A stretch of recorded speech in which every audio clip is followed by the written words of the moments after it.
one rental property because I lived in a property before and now I'm renting it out. But I'm kind of stuck on how to gain the second property. Um, there's a lot of information out there and a lot of people selling you stuff. And I'm kind of lost in the clutter of it all. But my main thing is trying to find out how to finance the next property. Thank you. Sure. Thanks, Latasha. Yeah, I mean, there's a lot of people trying to sell you like real estate investing courses and other things like that. Like I do not sell real estate investing courses. You can learn everything you need to learn right here on my YouTube channel. That's it, totally free. So you should not have to pay for a real estate course.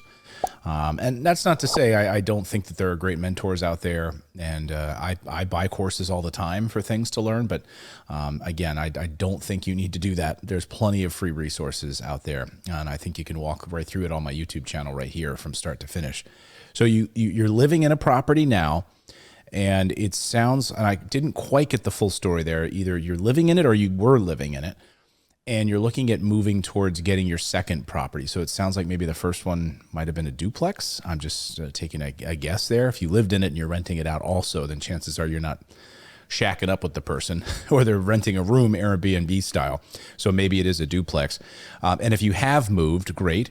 You may want to consider looking at how much equity you have in that property. So if you've moved from that property, you're not living in that property anymore and you're renting it out, what is the equity position on that property?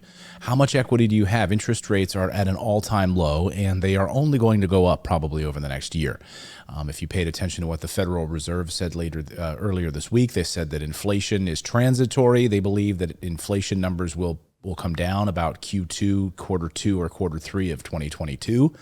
In the meantime, they're going to start to pull back on the amount of money that they are funneling to Wall Street. That's known as tapering. So they're going to start to taper the amount of money they're flooding to Wall Street, which means that they are going to also probably increase interest rates, and then mortgage rates will go up a little bit, which follows the main benchmark rate that the Fed controls. So get ready for that, folks, that we are going to see increase in interest rates. Again, so right now, their 30-year fixed mortgage interest rates are below 3%.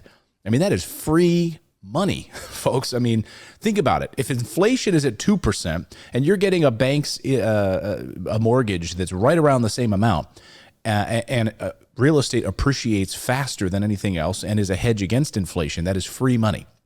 So please keep as much of your own money in your pocket as possible. At our company at Morris Invest, when people book a call with us, because we run a full service rental real estate company, we always want to say, like, you should use other people's money. You should use the bank's money. Keep your money in your pocket. Obviously, for a down payment, you'll need that, but you want to use financing. So I would look at talking to a bunch of different banks. Flagstar Bank does a lot of great rental real estate mortgages. I would reach out to them. There's plenty of great resources out there for you to find in mortgages for investment properties. Don't be shy about reaching out to these different companies. They want to compete with the big guys. Smaller banks are going to perhaps offer you better deals in your town where you're looking at doing rental real estate investing, because they are trying to compete with these bigger banks. So they want the business. They're more likely to be flexible. They're more likely to give you some different opportunities that you wouldn't get with a bigger bank.